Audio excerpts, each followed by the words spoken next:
Assalamualaikum warahmatullahi wabarakatuh. Hello everyone, let me introduce ourselves. My name is Anissa Nurulhuda and you can call me Anissa or Nisa. I'm from Management Class B and in this video I will explain the material on working capital management.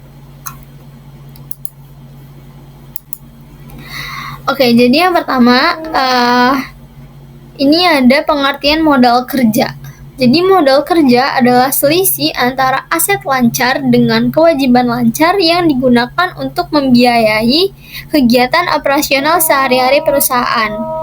Nah, dengan kata lain, modal kerja menunjukkan seberapa besar kemampuan perusahaan memenuhi kewajiban jangka pendeknya dan tetap menjalankan aktivitas bisnis tanpa hambatan keuangan. Rumus umumnya adalah modal kerja sama dengan aset lancar sama dengan kewajiban lancar. Kewajiban lancar ini liabilitas ya teman-teman, atau yang biasa disebut hutang. Contohnya seperti jika perusahaan memiliki aset lancar 500 juta dan kewajiban lancar 300 juta, maka modal kerjanya adalah 200 juta. Artinya perusahaan masih memiliki dana bersih sebesar 200 juta untuk menjalankan operasional. Lalu yang selanjutnya itu pentingnya manajemen modal kerja. Nah, kenapa sih manajemen modal kerja ini penting? Karena yang pertama, dia itu bisa menjamin likuiditas perusahaan agar mampu membayar kewajiban tepat waktu. Lalu yang kedua, menjaga kelancaran operasional seperti pembelian bahan baku, pembayaran gaji, dan biaya operasional lainnya. Lalu yang ketiga, itu ada meningkatkan efisiensi penggunaan dana agar tidak ada dana yang menganggur atau kekurangan kas. Yang keempat, itu juga bisa menjaga stabilitas keuangan untuk menghadapi perubahan kondisi ekonomi. Lalu yang kelima, ada mendorong profitabilitas jangka pendek dan juga jangka panjang. Oke, yang selanjutnya itu ada unsur-unsur modal kerja.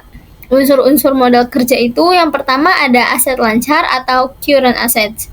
Aset yang dapat diuangkan dalam waktu kurang dari 1 tahun itu meliputi kas dan setara kas seperti uang tunai, saldo rekening, lalu deposito jangka pendek.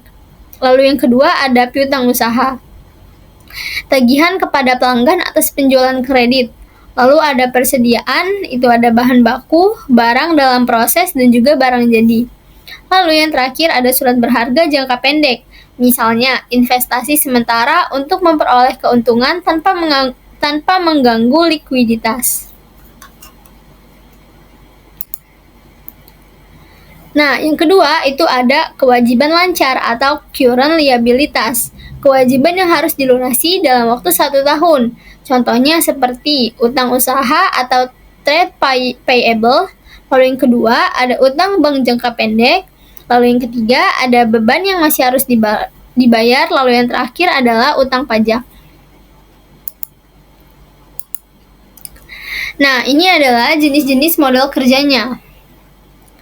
Yang pertama, itu ada modal kerja permanen atau permanent working capital.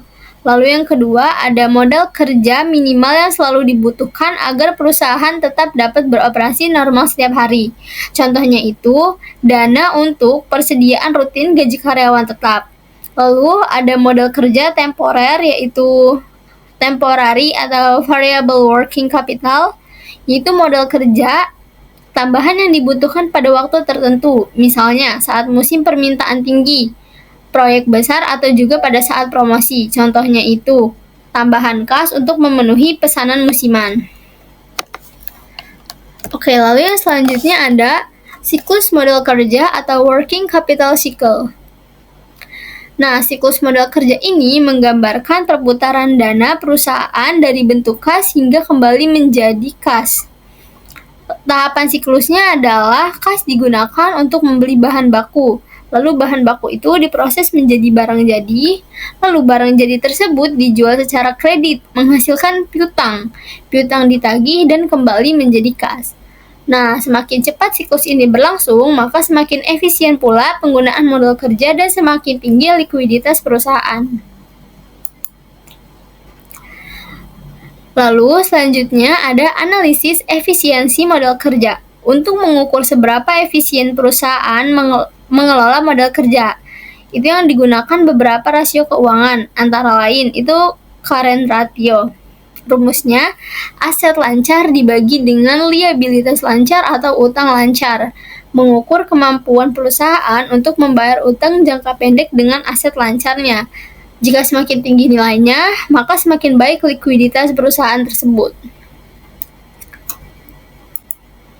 Lalu ada yang kedua itu ada quick ratio. Rumusnya adalah aset lancar dikurangi dengan persediaan lalu dibagi dengan liabilitas lancar atau utang lancar.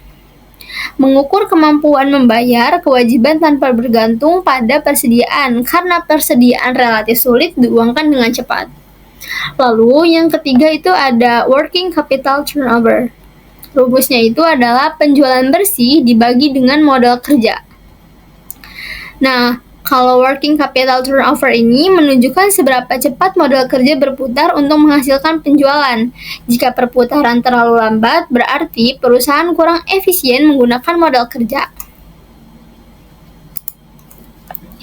Nah, ini ada faktor-faktor yang mempengaruhi kebutuhan modal kerja. Yang pertama, itu ada skala dan jenis usaha. Perusahaan besar biasanya memerlukan modal kerja lebih besar.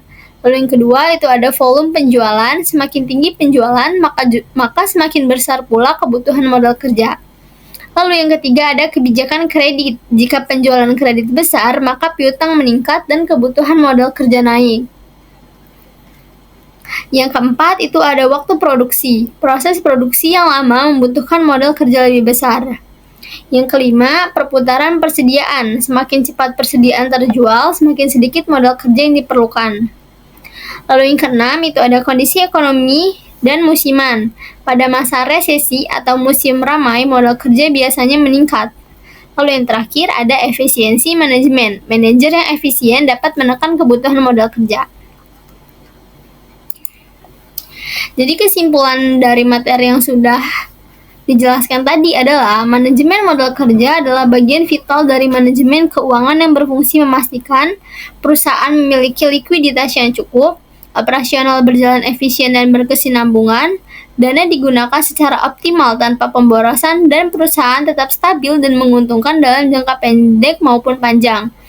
Dengan pengelolaan modal kerja yang tepat, maka perusahaan tidak hanya mampu bertahan, tetapi juga dapat berkembang di tengah perubahan kondisi ekonomi.